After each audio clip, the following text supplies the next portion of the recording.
Hey everybody, I just want to admit right off the bat that I feel a little bit stupid making a video about Tulsi Gabbard when everyone is talking about Jeffrey Epstein.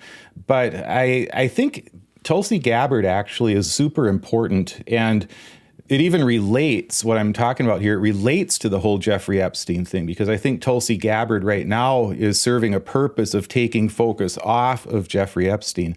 But I will be talking about Epstein. I've been putting it off because I just have been wanting to see how it all unfolds. And there's so many people talking about it where I don't think enough people are paying attention to somebody like Tulsi Gabbard. I think she poses a real threat.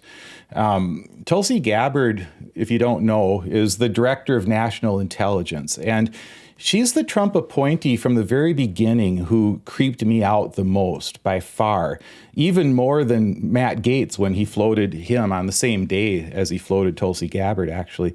And now she just came out and accused President Obama of treason. So I'm planning to do a 3-part series about Tulsi Gabbard over the next week or two. And we'll see. I'll fit it in the midst of Jeffrey Epstein and all these other things. But this is part 1. So I'm just introducing the major questions I think we need to answer about Tulsi Gabbard. And I would urge people to take seriously the threat that she poses to the nation. I think that once we understand who she is and why she was chosen to be Director of National Intelligence, I think everything else that she's doing starts to make a lot of sense. And spoiler alert, the only way to analyze what I'm calling the mysterious case of Tulsi Gabbard is to take a hard look at her through the lens of Russian propaganda and how that works. So I think the wrong question to ask is Tulsi Gabbard a Russian agent? I'm saying that maybe to keep myself out of, being sent to a dark site in El Salvador or something like that. But I'm also saying it because I think it's the wrong question to ask. I think it's unhelpful for someone like myself to ask it. That's more what I should say. I have a much better question, a very legitimate question, and it's one that I think will help us get somewhere in our understanding of her. And it's a question that every one of us can answer based on publicly available evidence. And so that question is where I'm going in this video. So just to get some perspective on that question, though, let's look briefly at this story. Tulsi Gabbard has accused President Obama of being part of a seditious conspiracy regarding the Russia investigation in 2016. Now, in the third video in this series, once I get to it, depending on what happens with Epstein and stuff, I'm going to dive deeper into the charges that she's leveling against Obama. And what we'll see is that those charges are spectacularly untrue and that they're thoroughly refuted already by previous investigations. They're an exercise in messaging. They're not meant as a serious attempt to convict President Obama of anything. They're meant as two things. They're meant as a distraction from the Jeffrey Epstein story, but they're also meant as a way to muddy the waters around the weaponization of government that Trump is engaged in against his own enemies. Every time one of Trump's henchmen, like Tulsi Gabbard, accuses a Democrat of weaponizing the government, it creates an excuse, it creates cover for Trump to continue his own campaign of actual weaponization against his enemies. And that's not me saying that, it's Trump himself saying that. Yesterday in the Oval Office, during a meeting with the president of the Philippines, Trump said, whether it's right or wrong, it's time to go after people. Trump's ploys are transparent, they're obvious, and they've always been obvious, which is what makes all this so infuriating on some level. But anyway, Trump is nakedly stating that now he has the right to go after his enemies. And the official White House account on X even posted a meme of Trump saying, "I was the hunted, now I'm the hunter."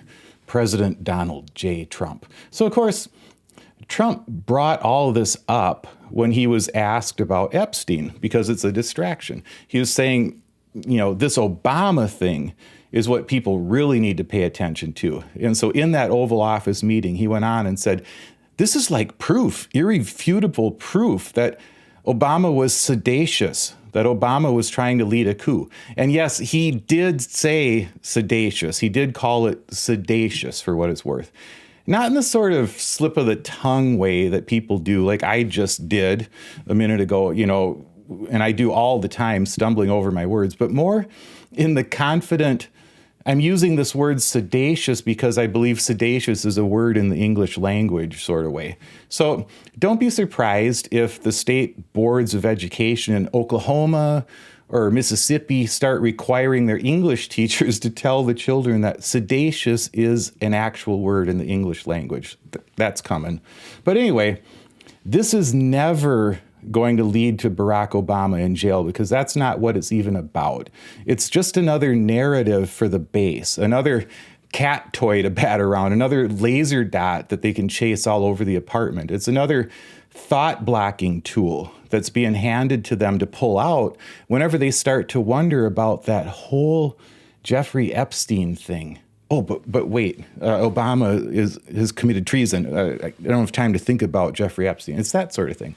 So for today, rather than go deeper into that story, which I'll go into in the third video, I want to bring up this very uncomfortable question about Tulsi Gabbard. And I've said many times that the value of a theory in the end is its predictive nature. And one of the wild things about conspiracy theories is that the false ones, which almost all conspiracy theories are, the false ones always end up predicting things that never come true. I mean, think about QAnon and the things that were predicted that just never came true. But if a theory is sound, we ought to be able to predict some things with it. So regarding Donald Trump, for example, I'm not a psychologist, but I have a good enough understanding of how humans operate, that for years I've talked about Donald Trump as a criminal sociopath. And you can't take a blood test for sociopathy. You can't prove that. But if someone as public and as powerful as Donald Trump actually is a criminal sociopath, then we ought to be able to predict that his criminal sociopathy is going to show itself in his actions. And for the past several years, his actions have proven my theory of the case correct time and again. And he's even been indicted since I started saying those things. He's been indicted on numerous charges that were only dropped because he became president. He's been convicted of multiple felonies. He's been found by a jury to have committed exactly the sort of sexual assault that he bragged about committing on the Access Hollywood tape. And now he's squirming out of his skin every time Jeffrey Epstein comes up. And he's squirming out of his skin for some reason that might not have to do with him actually having committed the same acts Jeffrey Epstein may have committed. But the reason definitely does have to do with the fact that Trump is a criminal sociopath, which is why he was best friends with Jeffrey Epstein in the first place for all those years when Epstein was doing his thing. So in the same way, I've had a theory of the case about Tulsi Gabbard for a few years now, and the evidence that supports my theory has only gotten stronger since she became director of national intelligence. And this charge that she's leveling against Barack Obama is just the latest thing that I've been predicting. It's in a pattern that I've been predicting all along that she would do. And I haven't predicted that she would charge Barack Obama specifically. That's not it. But I've known from the day that Trump chose her for this hugely sensitive position where she has broad oversight and coordinates the activities of all of our national intelligence agencies that it would at least look like, when we observe her, it's going to at least look like she's using that position to advance Russia's interests. So for myself, the most interesting part of this campaign that she's waging against Obama right now is not that it serves Trump's interests. I mean, of course it does that, but it serves Russia's interests. Here's the New York Times quoting her. The Obama administration, Ms. Gabbard wrote, was promoting the lie that Vladimir Putin and the Russian government helped President Trump win the 2016 election. So what is that?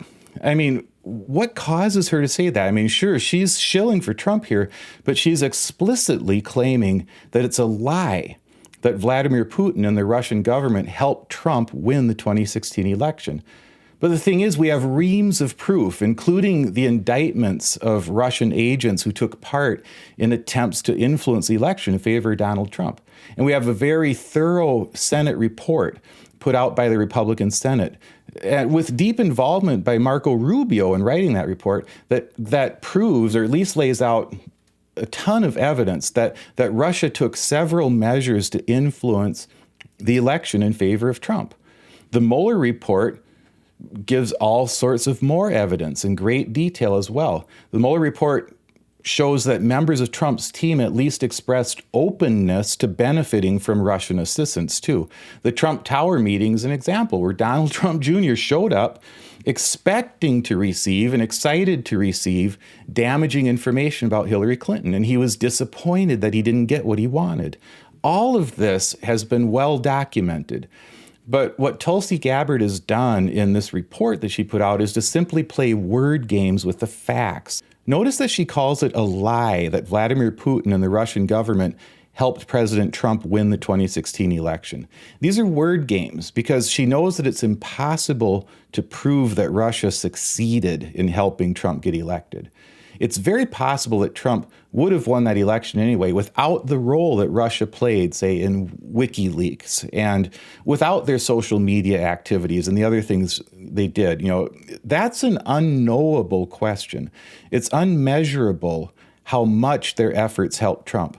Whether their efforts were the thing that put him over the top in any key states in a very close election, we don't know. But they did help him. It's well documented. If he had lost the election, it would still be a true statement to say that Russia helped Trump in his unsuccessful campaign for president. And here's the thing.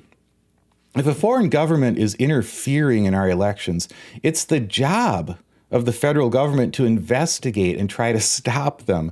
So Gabbard is trying to dirty up President Obama and his administration for having the gall to try to investigate whether foreign interference was taking place in that election.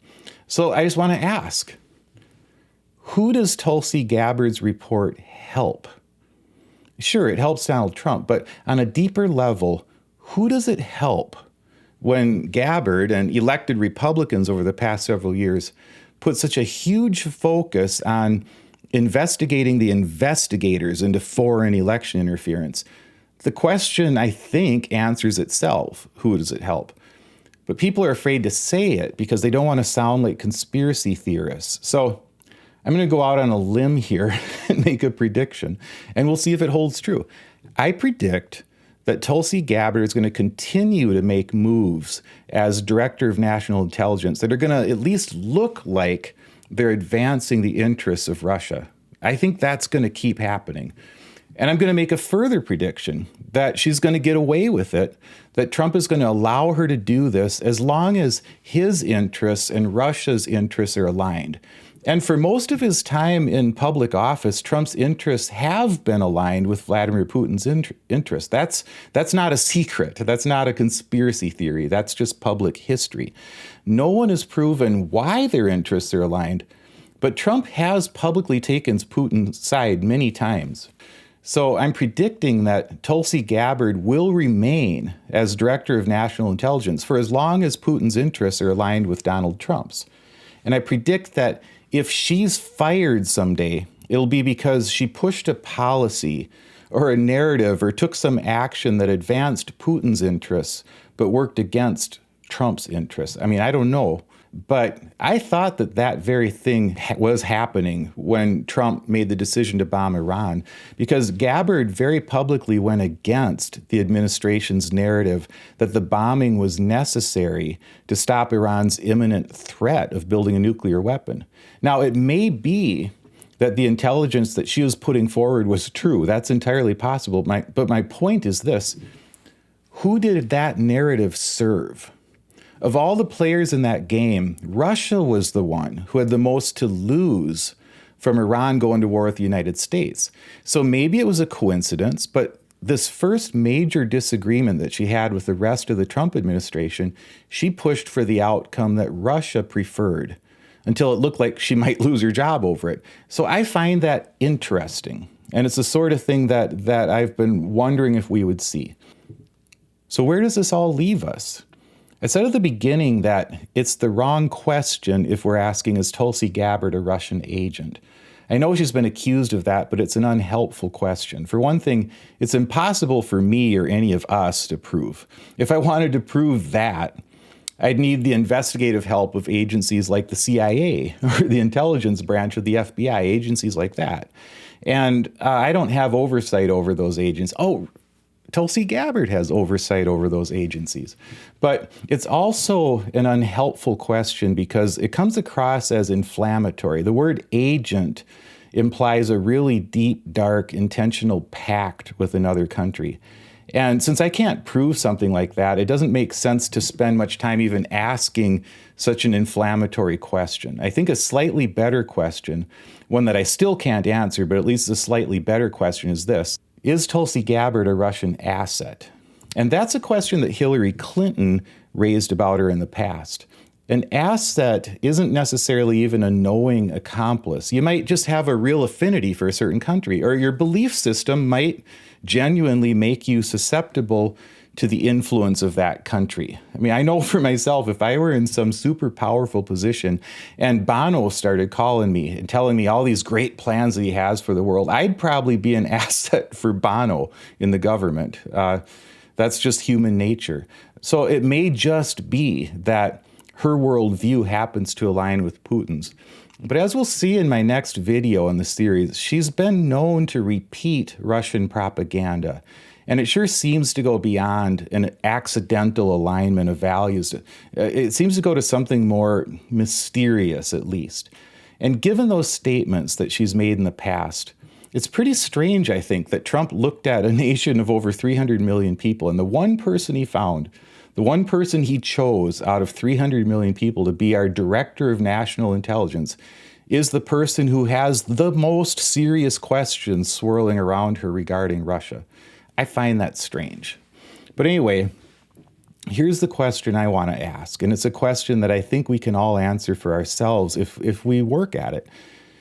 Do Tulsi Gabbard's actions advance the interests of the United States of America or someone else? That's something we can measure. We don't have to get into her mind. We can look at her words and her actions. And this most recent situation with the charges she's leveling against President Obama, I just see no way that those false charges serve the interests of the citizens of the United States. I only see them destroying trust in our institutions and helping Trump to weaponize those institutions against his enemies. And those charges have the effect of telling any country thinking about undermining our elections, at least on behalf of Trump's party, go ahead. No one's going to have the guts to investigate you. So that's worth thinking about. So in the next video, I'm going to go deeper into the specific things that Gabbard has done over the years, and even recently, since she's been named to this position, to cause people to question whether she's advancing the interests of our citizens or someone else. So until then, thanks for listening.